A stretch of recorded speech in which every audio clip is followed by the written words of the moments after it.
እንገባለን። አራት ነፍስ አስተዋውቀ ግባ እኛ ወደ የሚቀጥለው ድርጅት ነው ወደ የሚቀጥለው ነው ሙሉ ቪዲዮ እንዲገባ ተጀመረ ስትቀርጽ ቀድሞ እንደዚህ ያለ ኦኬ። እንደምን አደራችሁ? እንደምን አረፈዳችሁ? እንደምን ሰነበታችሁ? እሺ እኔ ስሜ ሀብታሙ የሱፍ ነው የሚባለው የአማራ ፋኖ በጎጃም የአንደኛ ክፍለ ጦር የህዝብ ግንኙነት ኃላፊ ነኝ። እንግዲህ ዛሬ በመካከላችሁ እንድገኝ በዚሁ ቀጠና በመገኘቴ በጣም ደስ ብሎኛል። እንግዲህ ሌላ መድረኮችን ሌላ ቦታዎች ላይ በተመሳሳይ ሌላ ውይይት ይዘን ስለነበረ ነው ትንሽ ዘግየት ያለው። እንግዲህ ለዛ ይቅርታ ይደረግልን አስጠበቅናቸው። ዋናው ነገር እንግዲህ የመጣንበት ትልቁ ዓላማ ምንድነው? አሁን ላይ ማህበረሰባችን በምን ሁኔታ ላይ ነው ያለው፣ ቀጣይ አቅጣጫዎችስ ምን ማድረግ መቻል አለብን በሚሉት ዙሪያ ለእናንተ አጠር ያለ ግንዛቤ ለመስጠትና ቀጣይ ደግሞ እንዴት አብረን እንስራ፣ ምንድን መስራት መቻል አለብን በሚሉት ጉዳዮች ላይ እንድንመካከር ነው። እንግዲህ እንደምታዩት ጠላት ወይም የአብይ አህመድ ሰራዊት ምን እያደረገ ምን እየሰራ እንዳለ ይታወቃል። ስለዚህ እኛ የእናንተ ልጆች ሁሉም ሰው እዚህ የምታዩቸው በየባህር ዛፉ ስር በየተራራው ስር ወድቀው ያሉት የእናንተው ልጆች የእናንተ ወንድሞች ናቸው። ስለዚህ ነገሮቹ እየከፉ መጥተዋል። ነው ለዚህ ደግሞ ህዝባችን መንቃት አለበት፣ መወያየት አለብን፣ ችግሮችን መፍታት አለብን።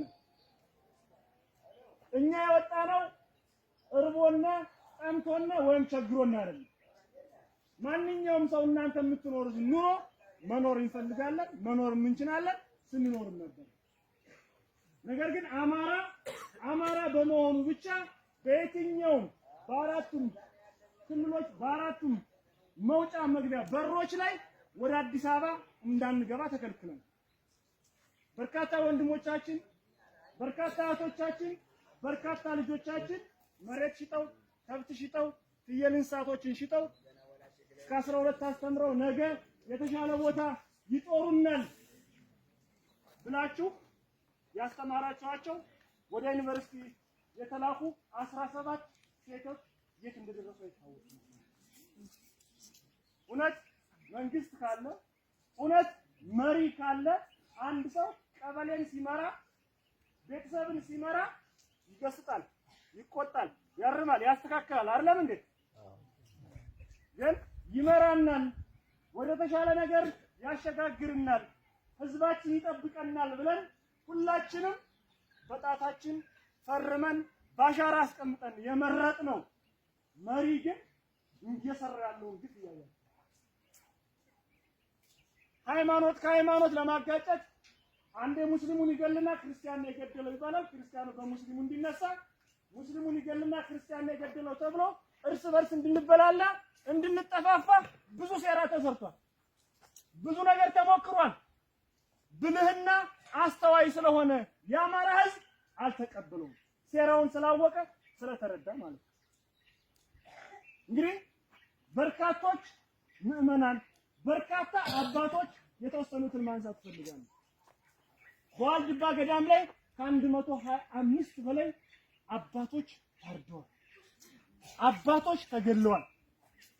በአብይ አህመድ የመሪ ዘመን የ9 ወር ነፍሰ ጡር ሴት ሽሏ ተቀዶ ተውጦ ተጥሏል።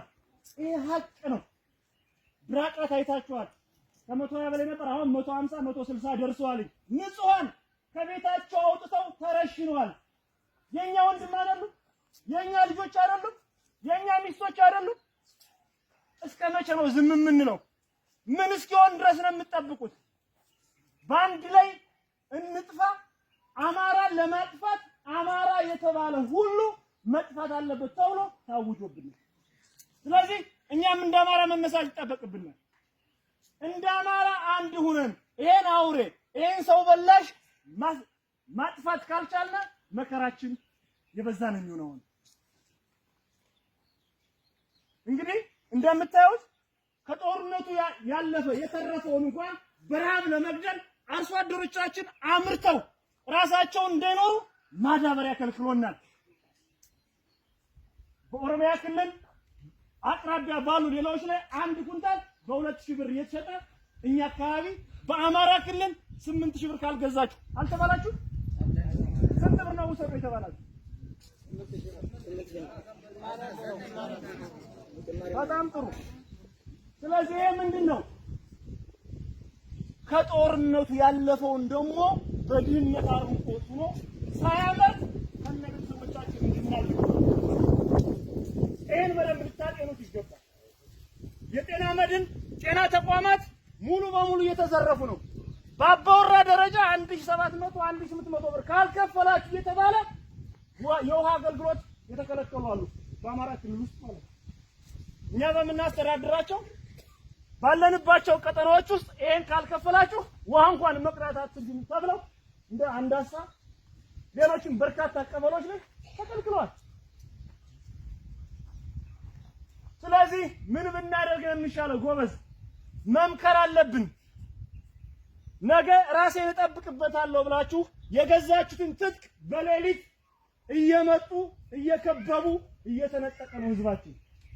ከብቱን ሽጦ 1 ዓመት 2 ዓመት ያመረተውን ምርቱን የሸጠውን ነገ ራሴን እንትን እጠብቅበታለሁ ብሎ የገዛውን መሳሪያ ትጥቁ እየተነጠቀ ነው። ለመቼ ልታደርጉት ነው? በርካታ ሴቶች በርካታ ወጣቶች ከኛ ጋር ባዶ እጃቸውን ነው ያሉት። አብራችሁን እንታገል። አብረን ይሄን ጠላት ማስወጣት የማይችል ከሆነ ከዚህ የበለጠ ግፍና መከራ ገና ተደግሶ እየጠበቀን ነው። በየሳምንቱ በየወሩ 10 20 ሰው እየተባለ በየተራ እንለቅ ወይ እንጥፋ፣ እንደዛ ነው የምንጠብቀው? ከኛ የበለጠ አቅም ኑሮት አይደለም። በአሁኑ ሰዓት መንግስት አለኝ የሚለውን ያስታጠቀውን የጠላት ኃይል የያዛቸውን መሳሪያዎች በሙሉ ፋኖ ታጥቋቸዋል። ከክላሽ፣ ብሬን፣ ስናይፐር፣ ሞርተር፣ ዲሽቃ እያንዳንዱን መሳሪያ ፋኖ ያልታጠቀው መሳሪያ ነው። ድሮ አባቶቻችን ባልዲን በሚኒሽም በጦርና በጎራዴ ጠበብትና ብልህ ስለነበሩ ጠላት በሚንቀሳቀስባቸው ቦታዎች ንቦችን እየተጠቀሙ እና በእናጤ ቴዎድሮስ እና አፄ ምኒልክ እነ በላይ ዘለቀ ታሪክ ሰርተው እዚህ አድርሰውታል። እኛስ ዛሬ እኛንን ባለተራ ከኛ ውስጥ አፄ ቴዎድሮስ የሚሆን ሰው ነው የሚፈለግ።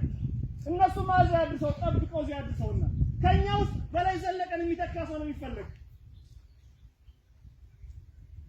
ከኛ ውስጥ አፄ ምኒልክን የሚሆን ሰው ነው የሚፈለግ። ከኛ ውስጥ ጣይቱ ብጥልን የሚመስሉ በርካታ ሴት ያያችሁ። ስለዚህ አንድ ሁነን ይሄንን ወራሪ ይሄንን አውሬ ጭራቅ የሆነ አካል ማጥፋት ካልቻለ መከራችን የበዛ ነው የሚሆነው ጎበዝ። ስለዚህ ምንድነው ማድረግ መቻል ያለብን? ተባብረን ማጥፋት መቻል አለብን። የሚመጣው የጠላት ኃይል እኮ እናውቀዋለን። ምን ያክሉ አርሶ አደር በየቤቱ ትጥቅ እንዳለው እናውቃለን። ባንዳን ማጥፋት መቻል አለብን። የእናንተ ወንድሞች የኛው ወንድሞች የኛው ልጆች እኮ ናቸው። ይሄ ጎቻ መከላከያ ቤት እንደሆነ አውቀው ነው መንገድ እየመሩ ይመጡ የኛ ሰዎች አይደሉ? የእናንተ ወንድሞች አይደሉ? የእናንተ ልጆች አይደሉ? ከኛ ጋር አብረው ሲበሉ ሲጠጡ የነበሩ አይደሉ? ዛሬ ጠላት ጋር ሆነው ለሽርፍራፊ ጥቅም 3000 ብር 4000 ብር ተከፈልኩ ብሎ ሚሊሻ ሆኖ እኛን አብሮ እየዞረ እከሌ እንዲህ ነው እያለ የሚያስገድል የሚያሳድድ ሀብት ንብረታችሁን የሚያስወድም የሚያዘርፍ ማን ነው? መከላከያ ከአዲስ አበባ የታውቆት ነው። ጎጡን የታውቆት ነው። መንገዱን በየታውቆት ነው። የኛው ወንድሞች ናቸው። የኛው ልጆች ናቸው። ሚሊሻ፣ ፖሊስ፣ አድማ ብተና ናቸው። መንገድ እየመሩ እከሌ ነው እያሉ ጥቆማ እየሰጡ ከኛ ከዚህ ካለነው ከህዝባችንም ውስጥ አለ። እኛ ቴክኖሎጂ እየተጠቀምን ነው። እንግዲህ ወራሪው ወይም ማጥፋውን የተለያዩ በምድርም በሰማይም ብዙ ውጊያ ተደርጓል። ብዙ ጭፍጨፋ ተካሂዷል። መረጃ የሚሰጡ ዛሬ በዚህ ዋሉ በዚህ ሄዱ በዚህ ጠፉ እያለ መረጃ የሚሰጥ አለ ከዚህ ከመካከላችሁ ውስጥ። ቀጣይ ጆሮን አንቀን እናወጣዋለን። እርግጠኛው ነኝ የምነግራችሁ በዚህ። ያኔ ግን እኔ በርካታ ግፎች አይተን በርካታ ወንድሞቻችን የሰዋንበት ደም እሱ ለጥቅም ለ10 ሺህ ብር ለ5 ሺህ ብር ብሎ ግን የምንምርበት ሁኔታ የለም። ምከሩ፣ ዝከሩ፣ ተቆጡ። በዚህ ልክ ተጨባጭ መረጃዎችን ካገኘን ግን እርምጃ እንወስዳለን። አሉ በተጨባጭ የያዝናቸው መንገድ እየመሩ በስልክ እየተደዋወሉ በየጎሾው ላይ ቁጭ ብለው መረጃ የሚሰጡ ልጆች አሉ። የያዝናቸው አሉ በተጨባጭ ብር እየተከፈላቸው በቀን 500 ብር ይገባለታል። ጎቻ ላይ ቁጭ ብሎ በዚህ ሄደልህ በዚህ መጣልህ እንደዚህ ያደረገ እንደዚህ ነው እያለ የሚሰጡ አሉ። እየተከታተልን ነው እያንዳንዱ ማለት ነው። ያኔ ግን የወንድሞቻችን ደም ላይ ስለሆነ እየቀለደ ያለው አንድም ምረት የለም። ስለዚህ እንደዛ ሆኖ እኮ አይተርፉም። ሁላችንም እናልቃለን። ሁላችንም አማራ በመሆን አብይ አህመድ ስለተባለ ብቻ የሙስሊም መንግስት የሙስሊም መሪ ውሸት ነው በስም ደረጃ እንጂ በየትኛውም ቅዱስ ቁርአን በየትኛውም መጽሐፍ ቅዱስ ላይ ራሱ ቤተክርስቲያን የሚተዳደርበት ዶግማና ቀኖና አለ። እንደ አይነት አራጅ እንደ አይነት ሰይጣን የሆነ መንግስት ስንት ቤተክርስቲያን እየተቃጠለ እየነደደ ዝም ያለ ስንት አባቶች ቀሳውስቶች እየተሰዉ እየታረዱ ፊት ለፊት እያየ መሀል አደባባይ አስፋልት ላይ እየተገደሉ እየተረሹ ያለ ዝም የሚል መሪ የለንም፣ ሊመራንም አይችልም። ስለዚህ ሁላችንም በደንብ ልንነቃ ይገባል። ቀጣይ ትጥቅ ያለው አካል ተዘጋጁ። ከቻላችሁ ከጎናችን ሁኑ። እኛ ከእናንተ በፊት እንወድቅላችኋለን፣ እንሞታለን። በቃ እናንተ ከኛ ወላጆች ደጀን እንድትሆኑ እንፈልጋለን። ቢያንስ በር እንድትዘጉልን እንፈልጋለን። እንዴት መረጃ በመስጠት እንኳን አታግዙን? በሌሊት ያን ድረስ ሲመጣ እውነት ሳትሰሙ ቀርታችሁ እንደዚህ በዚህ እየተሽለኮለከ ሲመጣ ሳታዩ ቀርታችሁ ነው? እኛ ልጆቻችሁ አይደለን? እኛ ወንድሞቻችሁ አይደለም? ማን አለን ካለ እናንተ አይዟችሁ ካላላችሁ በየትኛውም ቦታ እኮ እናንተን አምነን ነው እኛ እየተንቀሳቀስን ያለን። እንደ ድሮ አይደለም። በየትኛውም ቦታ ስንንቀሳቀስ በየዛው ዘር ቁጭ ስንል ቆሎም ዳቦም ውሃም ሲርበን ሲጠማን የምታበሉ የምታጠጡ እናንተ ናችሁ። ከየት እናመጣዋለን? እስካሁን ድረስ በተለያዩ መንገዶች ከመኪና ከተለያዩ ተሽከርካሪ ቀረጦች 5ም 10ም የሰበሰብነ አይታችኋል። ከ1000 ከ2000 በላይ ጦር የጣናው መብረቅ ብርጌድ በተቀመጠበት ያችን አባሉን ሲቀልው ከርሟል። አሁን ግን አልቻልንም። እናንተ ካልደገፋችሁ እናንተ ከጎናችን አይዟችሁ ካላላችሁና ቢያንስ ከቤታችሁ ናችሁ ብትደግፉን ምን ችግር አለ? እኛ ህይወታችን አሳልፈን ለእናንተ እንስቆያለን። እኛም እንደናንተ እኮ ማረፍ እንፈልጋለን፣ ቁጭ ማለት እንፈልጋለን። ደካማ እናትና አባት ሚስት ልጆች አሉት። ይሄ በሙሉ በየዛፉ ስር የምታዩት መመረቅ እንፈልጋለን። እግራቸውን አጥበን ውሃ ቀብለን መመረቅ እንፈልጋለን። ያ ሁሉ ይቅር ብለን ለእናንተ እኛ እንሙትላችሁ ብለን ስንወጣ ደግሞ ደግፉን፣ አበረታቱን፣ አይዟችሁ በሉ። በሐሳብ እንደዛ ካደረጋችሁን እኛ ደግሞ ከእናንተ ቀድመን እንሞታለን። እኛ ሳንሞት እናንተን አይገላችሁ። አሁን ላይ ግን ከዚህ አልፏል። እኛን አልፎ ንጹሃን እናንተንም እየገደለ ነው። ስለዚህ አንድ ሆነን መነሳት መቻል አለብን። በጋራ ማጥፋት መቻል አለብን። ቀጠናችን ከጠላቴን ካላጸደን ሙሉ በሙሉ አማራ እንዲጠፋ ስለሆነ የታወጀብን እኛም ደግሞ ሙሉ በሙሉ እንዳንጠፋ እንደ አማራ አንድ ሆነን መነሳት መቻል አለብን። በዚህ ክረምት መግባቱ በፊት ቀጠናችን ሙሉ በሙሉ ማጽዳት መቻል አለብን። እናጸደዋለን፣ እናደርገዋለን። ምን ሲሆን እናንተ ስታግዙ የፈጣሪ ኃይልና ብርታትን ይያቁ አቅም ኑሮና አይደለም፣ ግን ፈጣሪ ስለሚደግፈን ፈጣሪ ስለሚጠብቀን ነው እስካሁን እዚህ የደረስን። የእናት አባቶች ጸሎት ነው። ስለዚህ አሁንም ቢሆን ትጥቅ ያላችሁ አካል ቀጣይ ቀን ያው ጓዶች አሉ፣ በእነሱ በኩል የሚተላለፍ መልእክት ይኖራል። አደረጃጀት እንሰራለን። በአደረጃጀቱ መሰረት ትጥቅ ያለው አካል ክፈት ይጠራል፣ እንዘምታለን አብረን። በቃ አንድ ጊዜ 50 ሰው መስዋዕት ካለበት ይሰዋ። ቀጠናችን አካባቢያችን እናጽዳዛዋል። ያ ካልሆነ በየወሩና በየ15 ቀኑ 100 ሰው 30 ሰው እየገበርነ ሁላችን እንለቆይ ቁጭ አንልም፣ አንቀመጥም። በዛ አደረጃጀት እንሰራለን። አቅም የሌለው ደካማ የሆነ መዋጋት የማይችል አካል ካለ በአርበኛ ዘመነ ካሴ ስም በአማራ ፋኖ በጎጃም በድርጅቱ ስም ተጻጽፈን ውል ተይዘን መሳሪያችሁ ስጡንና ባዶ እጃቸውን አብሮኛ ጋር የሚዋደቁ አሉ። ይዋጉበት። ምን ልታደርጉት ነው? ለመቼ ሊሆን ነው? ይሄን ትጥቅ አወጣችሁ ዛሬ ካልተዋጋንበት ምን ሊሆን ነው? አስቀምጣችሁ የገዛችሁት ለመቼ ነው? ጠላትን ለማሸነፍ አይደል? ችግር ሲመጣ ልንመክትበት አይደል? እስከ መቼ ድረስ ቁጭ አድርጋችሁ የምታውቁት? ስለዚህ አደረጃጀቶችን እንሰራለን።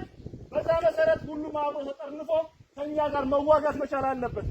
አቅም የሌለው ደካማ ከሆነ ኃላፊነቱን አርበኛ ዘመነ ካሴ ወይም የጎጃም ፋኖ አጠቃላይ እንደ ጎጃም ፋኖ ድርጅቱ ኃላፊነት ይወስዳል። እንጻጻፋለን፣ እንዋዋላለን። በዛ መሰረት ድል ካረግነ በኋላ ቀጠናችን ነፃ ከሆነ በኋላ ለሰውየው መሳሪያ ይረከባል። ከጠፋስ በሆነ አጋጣሚ ሆኖ ቢቀማ ምን ቢልስ የመሳሪያው ግምት ይከፈላል። ማን ነው የሚከፍለው? አርበኛ ዘመነ ካሴ ነው። የድርጅታችን መሪ አርበኛ ዘመነ ካሴ እስከሆነ ድረስ ማለት ነው ድርጅቱ ይከፍላቸዋል። በመሳሪያው ልክ፣ በመሳሪያው አይነት፣ በወቅቱ፣ በጊዜው፣ በአይነቱ በዛ ልክ ተቋሙ ኃላፊነት ይወስዳል። ስለዚህ ለዚህ ጥሪ ቀጣይ ለምናደርጋቸው አውደ ውጊያዎች ትጥቅ ያለው አካል ወጣቶችም ራሳችሁ እንድታዘጋጁ ፈልጋለሁ።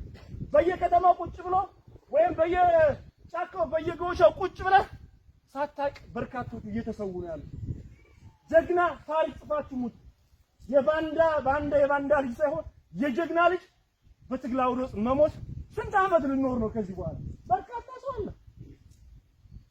በፈጣሪ እንትን ነገ እድሜያችን ሲደርስ እኮ መሞታችን አይቀርም። አሟሟታችን ግን ማሳመር መቻል አለብን። ተዋግተን ጀግና ሆነን ታሪክ ጽፈን ነው መሞት መቻል አለብን ለማለት ፈልጌ ነው። ለኔ በዚሁ ይበቃኛል። ቀጣይ ምን ቀን ተገናኝተን አደረጃጀቶችን እንስራ የሚለውን ጓዶች ደግሞ በእነሱ በኩል መልዕክቱ ይተላለፍ። አመሰግናለሁ። አያንስም እንዴ? ደስ አላላችሁ? አዎ ነገር በሶስት ይጸናል ይላል አባቶቻችን። አለኔ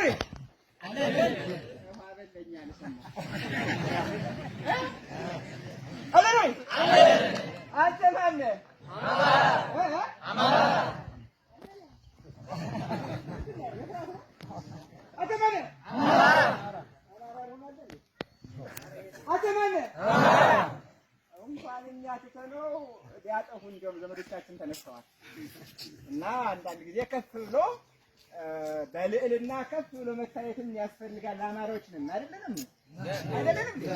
የአባቶች ልጆች ነን። የቴዎድሮስ፣ የሚኒሊክ፣ የበላይ ዘለቀ አይደለንም እንዴ? አይደለንም ወይ? እና ለምን አንገት መድፋት ነው የፈረሰው? ይላል። የት ነው ቁዘማ? ቀና በላ፣ ቀና በል፣ ፈርጦስ ሞቶ ይጠብቅ። ቀና በል፣ ቀና አለ። እመኑኝ አንድ የሆነ ቀን ጠላት ፊታችን አይቆምም። አንድ የሆነ ቀን ያኔ ጠላት መግቢያውን አላውቅም። ጠላት እየጨፈረብን ያለ ለምን ይመስላችኋል? ሁላችንም ግማሹ ወንድሜ እንዳለው በጨው፣ ግማሹ በሹክሹክታ፣ ግማሹ ደግሞ በፍርሃት፣ ግማሹ ደግሞ ብናገባኝ በሚል በግዴለሽነት እግሩን ዘርግቶ ስለተገኘ ነው ጠላት የሚጫወትብን ያለ። እና አንዳንዶቻችን ፋኖነትን የችግር ማሳለፊያ የስራ የሌላቸው መጠራቀሚያ አድርጎ የሚቆጥርም አይጠፋም። ምናልባት ፋኖት የተሰባሰበው ስብስብ ከተለያየ አንግል የተሰባሰበ እንደሆነ ግልጽ ነው አይደል እንዴ? እንዲያ ጥጃዎቹ አካባቢ እንዲያ ሲል የነበረ ይኖራል። ወደ ኪስ አካባቢ ሲዳስስ የነበረም አይጠፋም። ነገር ግን ፋኖ ውስጥ ያለ ይሄ ብቻ ነው ብላችሁ የምታስቡ ከሆነ ግን ስህተት ነው። አሁን ወንድሜ እያስተማረኩት እያነበብኩ ነበር። አንዳንድ